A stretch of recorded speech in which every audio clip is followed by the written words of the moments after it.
Terima kasih.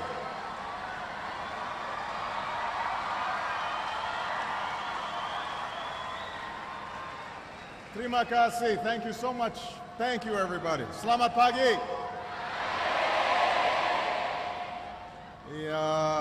It is wonderful to be here at the University of Indonesia, to the faculty and the staff and the students, and to Dr. Gumilar Rusliwa Somantri. Thank you so much for your hospitality.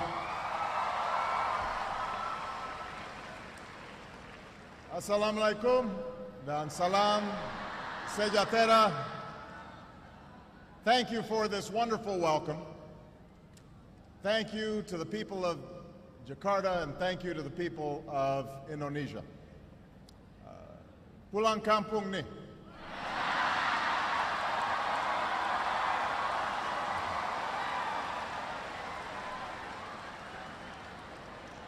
I am so glad that I made it back to Indonesia and that Michelle was able to join me. We had a couple of false starts this year, but I was determined to visit a country that's meant so much to me. And unfortunately, this visit is too short, but I look forward to coming back a year from now when Indonesia hosts the East Asia Summit.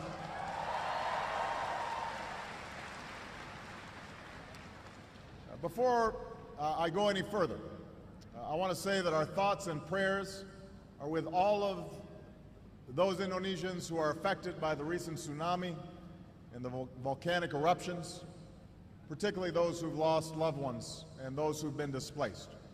And I want you all to know that, as always, the United States stands with Indonesia in responding to natural disasters, and we are pleased to be able to help as needed.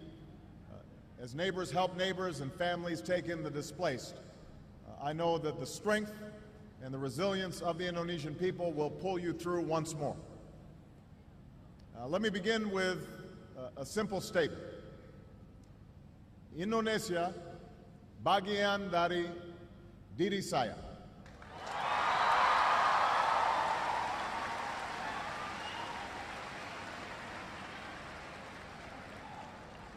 I first came to this country when my mother married an Indonesian named Lolo Sutoro.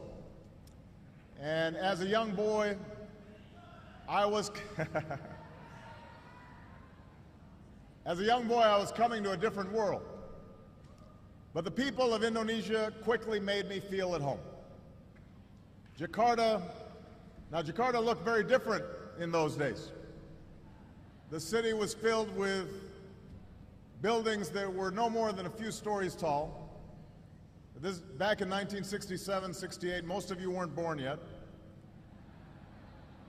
The Hotel Indonesia was one of the few high-rises, and there was just one big department store called Sarina. That was it.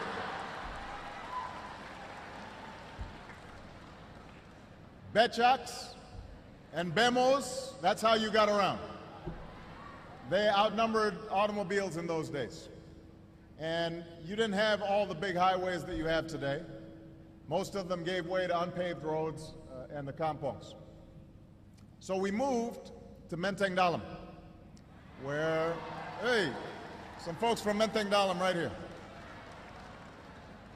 And we lived in a small house. We had a mango tree out front. And I learned to love Indonesia while flying kites and running along the paddy fields and catching dragonflies, buying sate and bakso from the street vendors. I still remember the call of the vendors. Sate? Yeah. I remember that. Bakso? Enak, yeah?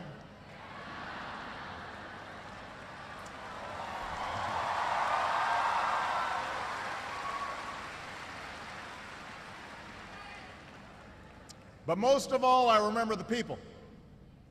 The old men and women who welcomed us with smiles, and the children who made a foreign child feel like a neighbor and a friend, and the teachers who helped me learn about this country.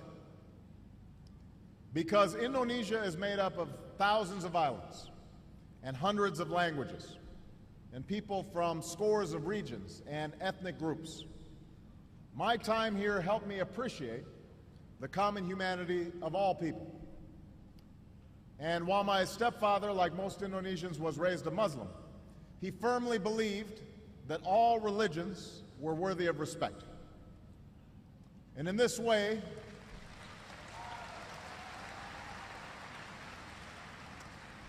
he reflected the spirit of religious tolerance that is enshrined in Indonesia's constitution and that remains one of this country's defining and inspiring characteristics.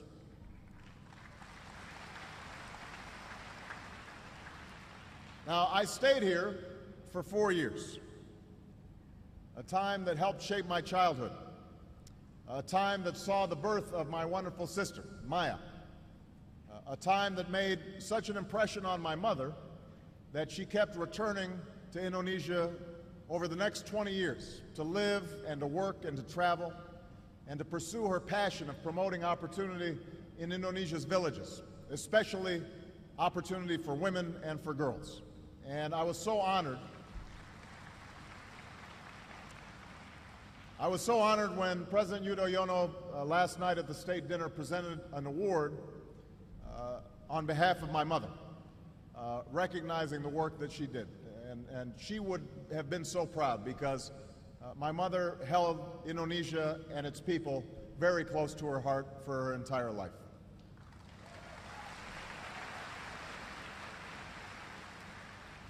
Now, so much has changed in the 4 decades since I boarded a plane to move back to Hawaii.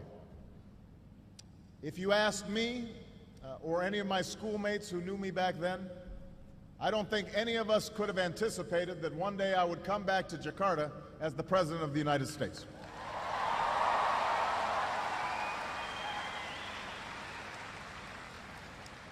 And few could have anticipated the remarkable story of Indonesia over these last 4 decades.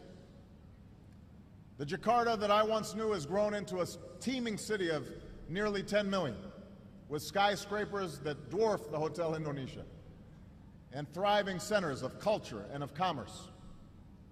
While my Indonesian friends and I used to run in fields with water buffalo and goats, a new generation of Indonesians is among the most wired in the world, connected through cell phones and social networks.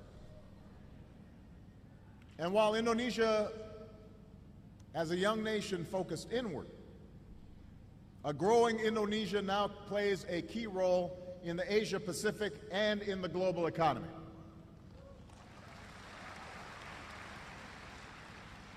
Now, this change also extends to politics. When my stepfather was a boy, he watched his own father and older brother leave home to fight and die in the struggle for Indonesian independence. And I'm happy to be here on Heroes Day to honor the memory of so many Indonesians who have sacrificed on behalf of this great country.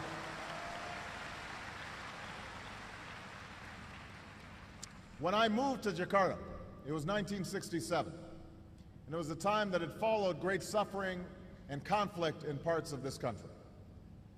And even though my stepfather had served in the army, the violence and killing during that time of political upheaval was largely unknown to me because it was unspoken by my Indonesian family and friends. In my household, like so many others across Indonesia, the memories of that time were an invisible presence. Indonesians had their independence, but oftentimes they were afraid to speak their minds about issues. In the years since then, Indonesia has charted its own course through an extraordinary democratic transformation, from the rule of an iron fist to the rule of the people.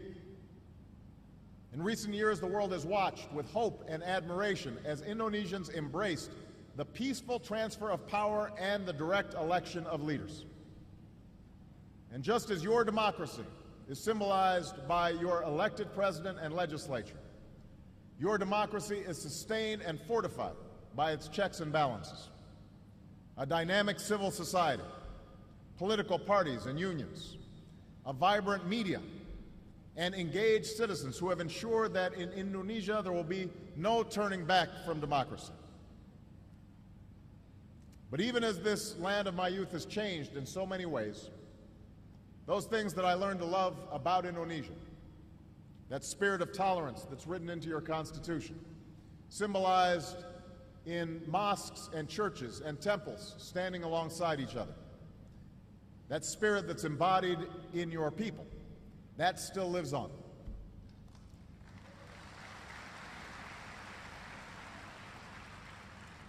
Bhinneka Tunggal Ika, unity in diversity.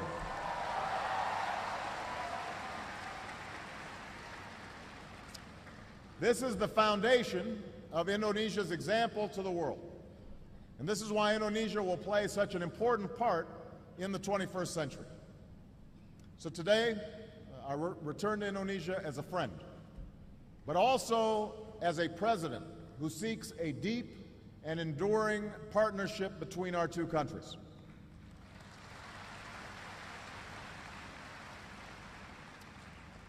Because as vast and diverse countries, as neighbors on either side of the Pacific, and above all as democracies, the United States and Indonesia are bound together by shared interests and shared values. Yesterday, President Yudhoyono and I announced a new comprehensive partnership between the United States and Indonesia. We are increasing ties between our governments in many different areas. And just as importantly, we are increasing ties among our people. This is a partnership of equals, grounded in mutual interests and mutual respect. So with the rest of my time today, I'd like to talk about why the story I just told, the story of Indonesia since the days when I lived here, is so important to the United States and to the world. I will focus on three areas that are closely related and fundamental to human progress: development, democracy, and religious faith. First, the friendship between the United States and Indonesia can advance our mutual interest in development. When I moved to Indonesia, it would have been hard to imagine a future in which the prosperity of families in Chicago and Jakarta would be connected. But our economies are now global, and Indonesians have experienced both the promise and the perils of globalization, from the shock of the Asian financial crisis in the 90s to the millions lifted out of poverty because of increased trade and commerce. And what that means, and what we learned in the recent economic crisis, is that we have a stake in each other's success. America has a stake in Indonesia growing and developing, with prosperity that is broadly shared among the Indonesian people. Because a rising middle class here in Indonesia means new markets for our goods, just as America is a market for goods coming from Indonesia. So we are investing more in Indonesia, and our exports have grown by nearly 50%. And we are opening doors for Americans and Indonesians to do business with one another. America has a stake in an Indonesia that plays its rightful role in shaping the global economy. Gone are the days when 7 or 8 countries would come together to determine the direction of global markets. That's why the G20 is now the center of international economic cooperation, so that emerging economies like Indonesia have a greater voice and also bear greater responsibility for guiding the global economy. And through its leadership of the G20's anti-corruption group, Indonesia should lead on the world stage and by example in embracing transparency and accountability.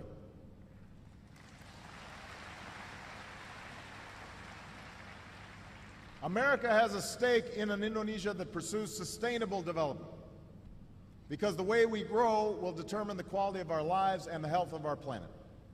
And that's why we're developing clean energy technologies that can power industry and preserve Indonesia's precious natural resources. And America welcomes your country's strong leadership in the global effort to combat climate change.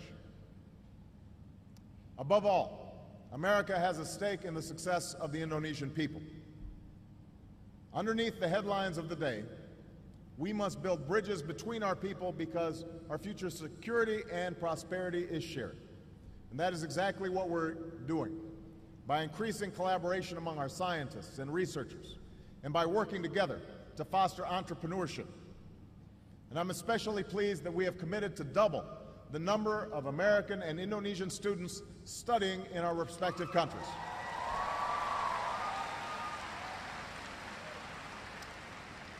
We want more Indonesian students in American schools, and we want more American students to come study in this country. We want to forge new ties and greater understanding between young people in this young century. These are the issues that really matter in our daily lives. Development, after all, is not simply about growth rates and numbers on a balance sheet. It's about whether a child can learn the skills they need to make it in a changing world. It's about whether a good idea is allowed to grow into a business and not suffocated by corruption. It's about whether those forces that have transformed the Jakarta I once knew, technology and trade and the flow of people and goods, can translate into a better life for all Indonesians, for all human beings, a life marked by dignity and opportunity. Now, this kind of development is inseparable from the role of democracy. Today, we sometimes hear that democracy stands in the way of economic progress. This is not a new argument, particularly in times of change and economic uncertainty. Some will say that it is easier to take a shortcut to development by trading away the right of human beings for the power of the state. But that's not what I saw on my trip to India, and that is not what I see here in Indonesia. Your achievements demonstrate that democracy and development reinforce one another. Now, like any democracy, you have known setbacks along the way. America is no different. Our own Constitution spoke of the effort to forge a more perfect union, and that is a journey that we've traveled ever since. We've endured civil war, and we struggled to extend equal rights to all of our citizens. But it is precisely this effort that has allowed us to become stronger and more prosperous, while also becoming a more just and a more free society. Like other countries that emerged from colonial rule in the last century, Indonesia struggled and sacrificed for the right to determine your destiny. That is what Heroes Day is all about, an Indonesia that belongs to Indonesians. But you also ultimately decided that freedom cannot mean replacing the strong hand of a colonizer with a strong man of your own. Of course, democracy is messy. Not everyone likes the results of every election. You go through your ups and downs. But the journey is worthwhile, and it goes beyond casting a ballot. It takes strong institutions to check the concentration of power. It takes open markets to allow individuals to thrive. It takes a free press and an independent justice system to root out abuses and excess and to insist on accountability. It takes open society and active citizens to reject inequality and injustice. These are the forces that will propel Indonesia forward, and it will require a refusal to tolerate the corruption that stands in the way of opportunity, a commitment to transparency that gives every Indonesian a stake in their government, and a belief that the freedom of Indonesians that Indonesians have fought for is what holds this great nation together. That is the message of the Indonesians who have advanced this democratic story. From those who fought in the Battle of Surabaya 55 years ago today, to the students who marched peacefully for democracy in the 1990s, to leaders who have embraced the peaceful transition of power in this young century. Because ultimately, it will be the rights of citizens that will stitch together this remarkable Nusantara that stretches from Sabang to Merauke.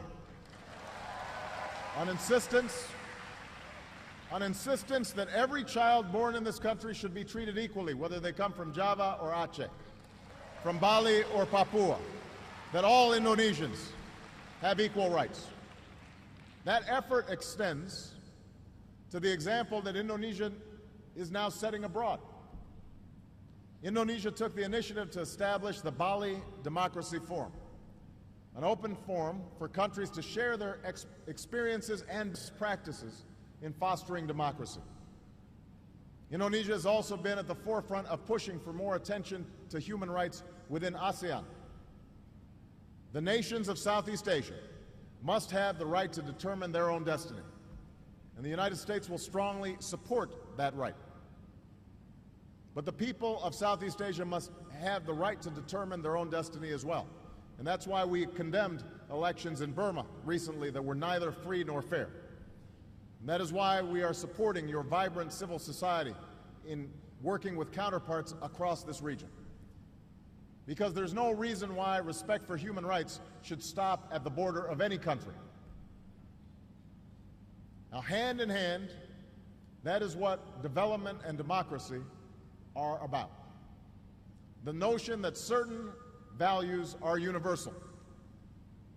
Prosperity without freedom is just another form of poverty, because there are aspirations that human beings share. The liberty of knowing that your leader is accountable to you and that you won't be locked up for disagreeing with them. The opportunity to get an education and to be able to work with dignity. The freedom to practice your faith without fear or restriction. Those are universal values that must be observed everywhere. Now, religion is the final topic that I want to address today. And like democracy and development, it is fundamental to the Indonesian story.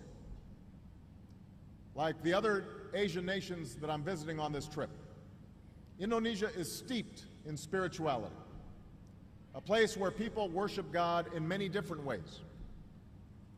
Along with this rich diversity, it is also home to the world's largest Muslim population. A truth I came to know as a boy when I heard the call to prayer across Jakarta. Now, just as individuals are not defined solely by their faith, Indonesia is defined by more than its Muslim population. But we also know that relations between the United States and Muslim communities have frayed over many years. As president, I've made it a priority to begin to repair these relations.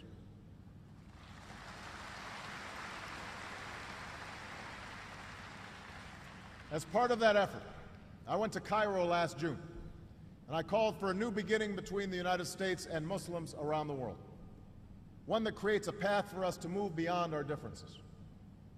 I said then, and I will repeat now, that no single speech can eradicate years of mistrust. But I believed then, and I believe today, that we do have a choice.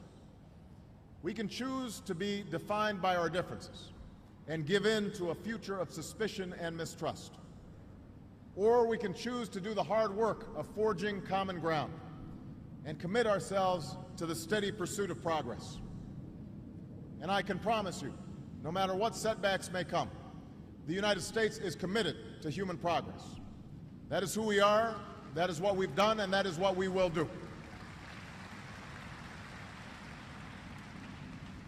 Now, we know well the issues that have caused tension for many years, and these are issues that I addressed in Cairo. In the 17 months that have passed since that speech, we have made some progress, but we have much more work to do. Innocent civilians in America, in Indonesia, and across the world are still targeted by violent extremism. I've made it clear that America is not and never will be at war with Islam. Instead, all of us must work together to defeat al-Qaeda and its affiliates, who have no claim to be leaders of any religion, certainly not a great world religion like Islam. But those who want to build must not cede ground to terrorists who seek to destroy. And this is not a task for America alone. Indeed, here in Indonesia, you've made progress in rooting out extremists and combating such violence. In Afghanistan, we continue to work with a coalition of nations to build the capacity of the Afghan government to secure its future. Our shared interest is in building peace in a war-torn land, a peace that provides no safe haven for violent extremists and that provide hope for the Afghan people. And meanwhile, we've made progress on one of our core commitments, our effort to end the war in Iraq. Nearly 100,000 American troops have now left Iraq under my presidency.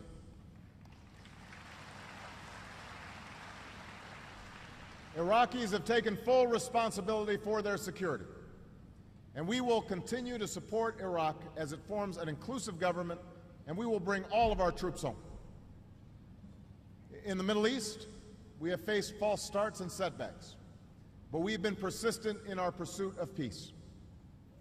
Israelis and Palestinians restarted direct talks, but enormous obstacles remain. There should be no illusion that peace and security will come easy, but let there be no doubt, America will spare no effort in working for the outcome that is just and that is in the interests of all the parties involved. Two states, Israel and Palestine, living side by side in peace and security. That is our goal.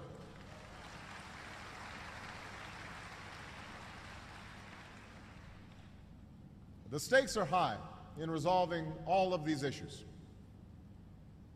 For our world has grown smaller. And while those forces that connect us have unleashed great opportunity and great wealth, they also empower those who seek to derail progress.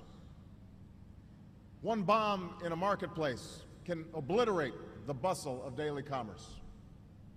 One whispered rumor can obscure the truth and set off violence between communities that once lived together in peace. In an age of rapid change and colliding cultures, what we share as human beings can sometimes be lost. But I believe that the history of both America and Indonesia should give us hope. It is a story written into our national mottos. In the United States, our motto is E pluribus unum, out of many, one. Bhinneka Tunggal Ika, unity in diversity. We are two nations which have traveled different paths, yet our nations show that hundreds of millions who hold different beliefs can be united in freedom under one flag. And we are now building on that shared humanity through young people who will study in each other's schools, through the entrepreneurs forging ties that can lead to greater prosperity, and through our embrace of fundamental democratic values and human aspirations. You know, before I came here, I visited Istiqlal Mosque, a place of worship that was still under construction when I lived in Jakarta. And I admired its soaring minaret and its imposing dome and welcoming space. But its name and history also speak to what makes Indonesia great. Istiqlal means independence, and its construction was in part a testament to the nation's struggle for freedom. Moreover, this house of worship for many thousands of Muslims was designed by a Christian architect.